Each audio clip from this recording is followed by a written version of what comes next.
Hi hello. അപ്പോൾ ഞാനിന്നിപ്പോൾ ഉണ്ടാക്കാൻ പോകുന്നത് പരിപ്പ് വടയാണ് കേട്ടോ. അപ്പോൾ എല്ലാവർക്കും പരിപ്പ് വട ഉണ്ടാക്കാൻ അറിയാമെങ്കിലും ഞാൻ എൻ്റെ ചാനലിൽ കൂടെ കാണിക്കാമെന്ന് വിചാരിച്ചു. അപ്പോൾ സോക്ക് ചെയ്ത് വെച്ച പരിപ്പ് കഴുകി വൃത്തിയാക്കി വെള്ളം വാരാൻ വേണ്ടി വെച്ചിരിക്കുകയാണ് കേട്ടോ, വെള്ളം വറ്റാൻ വേണ്ടിയിട്ട്. അപ്പോൾ വേണ്ട ഇൻഗ്രീഡിയൻസുകളാണ് കേട്ടോ കാണിച്ചുകൊണ്ടിരിക്കുന്നത്. അപ്പോൾ ആവശ്യത്തിന് വേണ്ടി മാത്രം ഇതൊക്കെ എടുത്താൽ മതി, കൂടുതലാകാൻ പാടില്ല. പിന്നെ പെരുംജീരകം ഇല്ലാത്തത് കൊണ്ട് ഒരു ഫ്ലേവറിന് സാദാ ജീരകമാണ് കേട്ടോ എടുത്തിരിക്കുന്നത്. പിന്നെ ഇതൊക്കെയാണ് ഇഞ്ചി, പിന്നെ ഇത് എല്ലാം കൂടിയിട്ടല്ല, പരിപ്പ് അരച്ചെടുക്കുക. കുറച്ച് 2 സ്പൂൺ പരിപ്പ് മാറ്റി വെക്കണം കേട്ടോ. 2-3 സ്പൂൺ പരിപ്പ് അരച്ചെടുത്ത പരിപ്പിൽ കൂടെ നമ്മൾ മിക്സ് ആക്കാനാണ്. അപ്പോൾ പരിപ്പ് അരച്ചെടുക്കുമ്പോൾ ഞാൻ കുറച്ച് കറിവേപ്പിലയും കൂടി ഇട്ടിട്ടുണ്ടായിരുന്നു, എന്നിട്ടാണ് അരച്ചെടുത്തത് കേട്ടോ.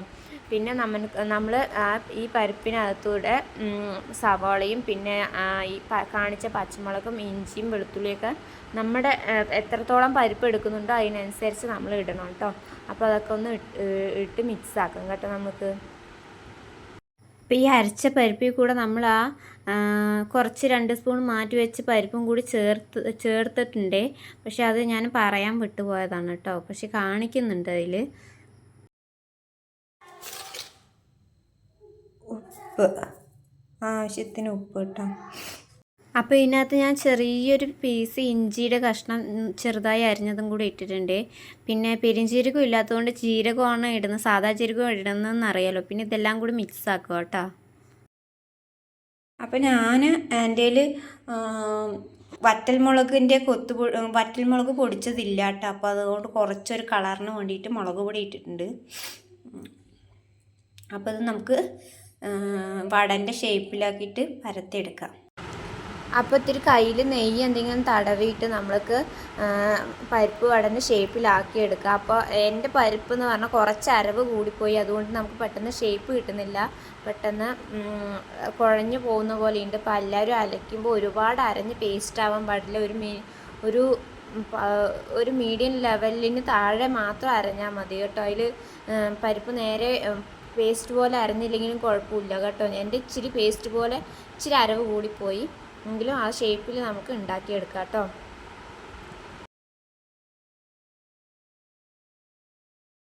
വീഡിയോസ് ഉണ്ടാക്കുന്നത് ഞാൻ ഒറ്റയ്ക്ക് തന്നെയാണ്. അപ്പോൾ അതുകൊണ്ട് പെട്ടെന്ന് അത്ര ക്ലിയർ ആയിട്ട് എനിക്ക് വടയുടെ ഷേപ്പ് ഉണ്ടാക്കുന്നത് അങ്ങനെ മുകളിൽ നിന്ന് എടുത്ത് കാണിച്ചു തരാൻ പറ്റില്ല. സൈഡിൽ കൂടെ ഫോണിൽ സൈഡിൽ ചാരി വെച്ചാണ് എടുക്കുന്നത്. അപ്പോൾ എല്ലാവരും അറിയാമല്ലോ പിന്നെ വടയുടെ ഷേപ്പൊക്കെ. അപ്പോൾ അതുപോലെ ഒന്ന് ആക്കി എടുത്താൽ മതി കേട്ടോ.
ഇതുപോലെ ഷേപ്പിലാക്കി എടുത്തിട്ടുണ്ട്.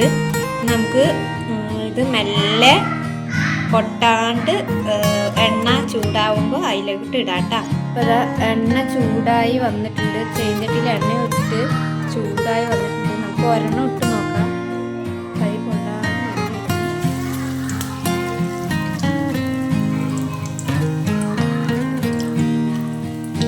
ഇങ്ങനെ ഓരോന്നോരോന്ന് നമുക്ക് ചുട്ടെടുക്കാം കേട്ടോ.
സവോള ഒരുപാട് ഇടേണ്ട ആവശ്യമില്ല. പക്ഷേ എനിക്ക് കുറച്ച് അറിവില്ലായ്മ കൊണ്ട് കുറച്ച് കൂടുതൽ സവോളയും ഒരു 3 പച്ചമുളകും എടുത്തിട്ടുണ്ടായിരുന്നു. അപ്പോൾ പച്ചമുളകും സവോളയൊന്നും അത്ര അധികം ഇടേണ്ട ആവശ്യമില്ല. പിന്നെ നന്നായിട്ട് ഉള്ളൊക്കെ നല്ല ക്രിസ്പി ആയിട്ടുണ്ട് കേട്ടോ. ഒക്കെ നന്നായി വന്നിട്ടുണ്ട് ഉണ്ടല്ലേ. അപ്പോൾ ഇന്നത്തെ വീഡിയോ ഇത്രയേ ഉള്ളൂ. ഇപ്പോൾ ഇഷ്ടപ്പെട്ടെങ്കിൽ ലൈക്ക് ചെയ്യുക, ഷെയർ ചെയ്യുക, കമൻറ്റ് ചെയ്യുക. താങ്ക്